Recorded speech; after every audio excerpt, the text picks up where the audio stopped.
চলতি মৌসুমে শেরপুর জেলায় দেখা দিয়েছে সারের কৃত্রিম সংকট।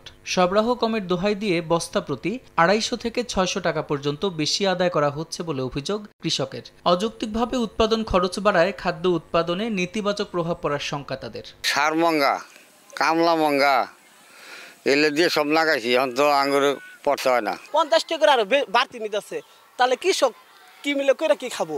ডিলারদের কাছে পর্যাপ্ত সার নেই, অথচ বীজ ও কীটনাশকের দোকানে নির্ধারিত দামের বেশিতে বিক্রি হচ্ছে।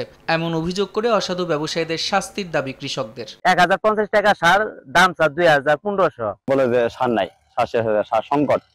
আমরা এই বাইরের দোকান থেকে আমাদের সার কিনতে হয় মঙ্গা দামে। সরকারের নিয়ম মেনেই সার বিক্রি করা হচ্ছে বলে দাবি ডিলারদের। আমরা সরাসরি কৃষকের কাছে ক্যাশ মেমো এবং তার মোবাইল নাম্বার সহ আমরা সার বিতরণ করি। আমরা খুচরা সার বিক্রি করি, কোনো ডিলার কেউ সারের মেমো দেয় না।